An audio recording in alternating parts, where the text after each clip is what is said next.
আসসালামু আলাইকুম। Typing code YouTube চ্যানেলের পক্ষ থেকে ওয়ার্ডপ্রেস থিম ডেভেলপমেন্ট টিউটোরিয়াল সিরিজের পরবর্তী ভিডিও নিয়ে হাজির হয়ে গেলাম। এ পর্বে আমরা শিখব ওয়ার্ডপ্রেসের ড্যাশবোর্ড কি, ড্যাশবোর্ডের বিভিন্ন টুলস কিভাবে কাজ করে। সো প্রথমে আমাদের যে কোনো একটা ব্রাউজার ওপেন করতে হবে এবং এখানে লিখতে হবে local host slash database name. আমাদের ডাটাবেজ নেম ছিল WPSHAKIB সাকিব /WP-ADMIN অ্যাডমিন। এটা দিয়ে এন্টার প্রেস করলেই আমরা লগ ইন প্যানেল পেয়ে যাব। এখানে আমরা লগ ইন করতে পারি, আমরা অন্যভাবেও এটাকে বের করতে পারি। কিভাবে? Local host slash database name slash WP-LOGIN login.php। একই পেজ ওপেন হবে আমাদের সামনে। এখান থেকে আমাদের পাসওয়ার্ড কি ছিল? ADMIN অ্যাডমিন, পাসওয়ার্ডও ছিল অ্যাডমিন। সো আমাদের ওয়ার্ডপ্রেসের ড্যাশবোর্ডে চলে এসেছে। সো এখানে আমরা জানবো ওয়ার্ডপ্রেসের এই টুলগুলো কিভাবে কাজ করে এবং এটা দিয়ে কি কি করা হয়। সো আমি বেশি বিস্তারিত এখানে আলোচনা করব না। আমরা যখন থিম ডেভেলপমেন্টের মেইন কাজগুলো করব, সো তখন যখন যেটা প্রয়োজন হবে আমি তখন সেটা খুব সুন্দরভাবে বিশ্লেষণ করব। এখন আমরা যেটা আছি এটাকে ওয়ার্ডপ্রেস ড্যাশবোর্ডের হোম পেজ বলা হয়, অর্থাৎ হোম পেজে কী কী আছে আসলে একটু দেখি আমরা।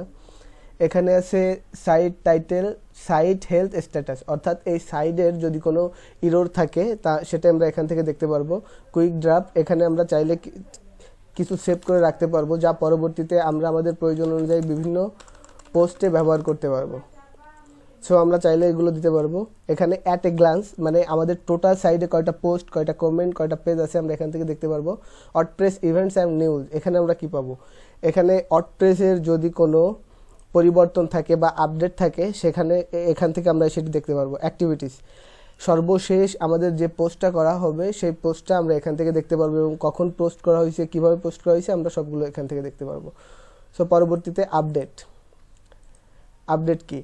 এখানে আপডেট বলতে আমাদের এই থিমে যতগুলো প্লাগইন এবং থিম ব্যবহার করা হবে এই থিমের যদি কোনো আপডেট থাকে তাহলে সেটি আমাদের অ্যাকাউন্ট দেখাবে। যেহেতু আমাদের একদম ওয়ার্ডপ্রেসের লেটেস্ট ভার্সন, এটা থিমের কোনো আপডেট নাই, সো আমাদের আপডেট দেখাচ্ছে না। সো পোস্ট, এখান থেকে মূলত আমাদের এই সাইটে যতগুলো পোস্ট হবে আমরা সেটা ক্যাটাগরি, ট্যাগ ইত্যাদির ভিত্তিতে পোস্ট করতে পারবো। মিডিয়া বলতে আমাদের এই থিমে যতগুলো ইমেজ অথবা ভিডিওর প্রয়োজন হবে আমরা চাইলে আগে থেকে এখানে সেভ করে রাখতে পারি। পেজ, একটা সাইটে অনেকগুলো পেজ থাকতে পারে, যেমন অ্যাবাউট, হোম ইত্যাদি, কন্ট্রাক্ট ইত্যাদি। আমরা চাইলে এখান থেকে আমাদের পেজগুলো বানিয়ে নিতে পারি। কমেন্ট, আমাদের এই সাইডে টোটাল যতগুলো কমেন্ট থাকবে সব এখানে শো করবে। অ্যাপিয়ারেন্স, এইটা হলো সবথেকে গুরুত্বপূর্ণ বিষয়। এখানে আমরা আমাদের থিমগুলো দেখতে পারবো, অর্থাৎ আমাদের এই সাইডে যে কয়টা থিম থাকবে সবগুলো দেখতে পারবো। আমাদের লেটেস্ট এখন এটা আপডেট আছে 2021, এটা অ্যাক্টিভ আছে, এই জন্য আমরা যদি এটা দেখতে চাই তাহলে ভিজিট সাইট এখানে যেতে হবে এবং এই থিমটা আমাদের অ্যাক্টিভ আছে। যদি আমরা চাই অন্য একটা থিম অ্যাক্টিভ করতে, এটা অ্যাক্টিভ করি 2022, তাহলে আমরা দেখব আমাদের থিমটা চেঞ্জ হয়ে গেছে। সো এটাই হলো এর মূল কাজ, দেখুন চেঞ্জ হয়ে গেছে। সো এটাই ছিল অ্যাপিয়ারেন্সের থিম। নিচে আছে এডিট বেটা, অর্থাৎ এটা একটা এডিটরের মতো কাজ করে, যেমন এলিমেন্ট, ডিবি আমরা দেখছি। আমরা চাইলে এখান থেকে এলিমেন্ট আর ডিবিতে যেমন কাজ করেছি আমরা চাইলে সরাসরি এখান থেকে পরিবর্তন করতে পারবো। দেখুন wordpress.org, এন্টার। এখানে সেভ দিলে আমাদের এটা সেভ হয়ে যাবে। আমরা সাইডে যাই দেখি এটা পরিবর্তন, অর্থাৎ এডিট বেটা হলো একটা এডিটরের মতো কাজ করে। প্লাগইন, একটা থিমে অনেকগুলো প্লাগইনের প্রয়োজন হতে পারে, সো এখান থেকে প্লাগইন ইনপুট অ্যাড করে আমরা আমাদের কাজ করব। ইউজার, একটা সাইট অনেকজন ইউজ করতে পারে, তার মধ্যে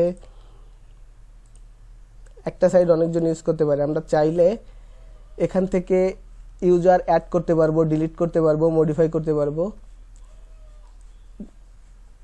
ইত্যাদি টুলস। এখানে অনেকগুলো টুলস দেওয়া আছে, আমরা চাইলে প্রত্যেকটা আমরা ওপেন করে নিই।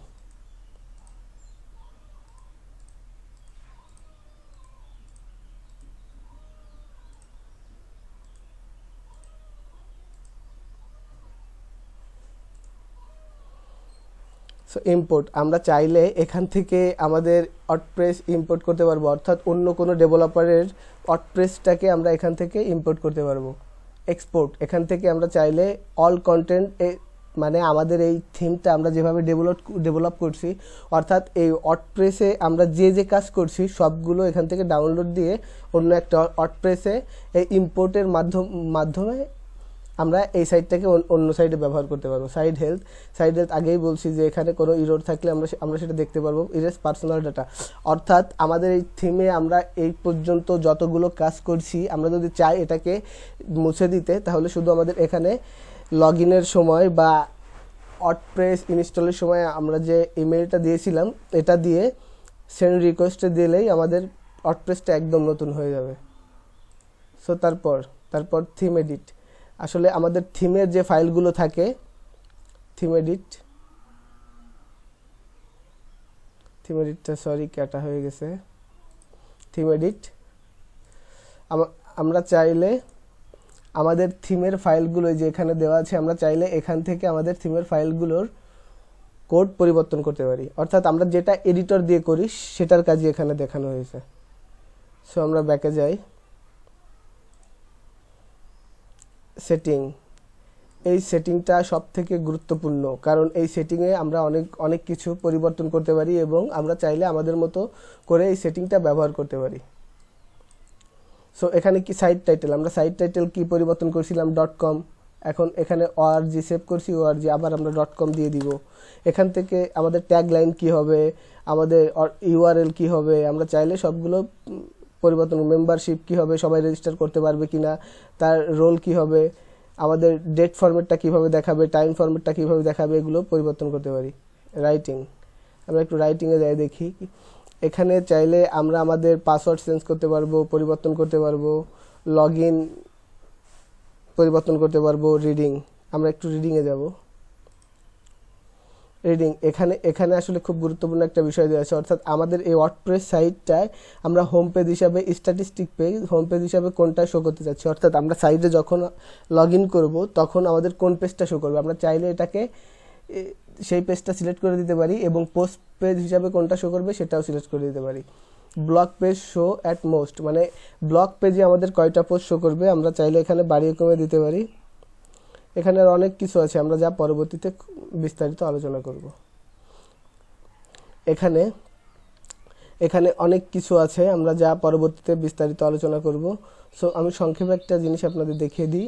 ব্রেক কমেন্ট ইনটু পেজ, অর্থাৎ আমাদের একটা পোস্টে কমেন্ট করার পর কয়টার পর কমেন্টটা পেজিনেশন আকারে শো করবে। সো এইটাই এর কাজ। আমরা যদি এখানে 2টা দিই তাহলে দুইটা কমেন্ট হওয়ার পর সে পরবর্তী কমেন্টগুলো পেজিনেশন আকারে শো করবে। মিডিয়া তো আগেই দেখালাম। পারমালিঙ্ক,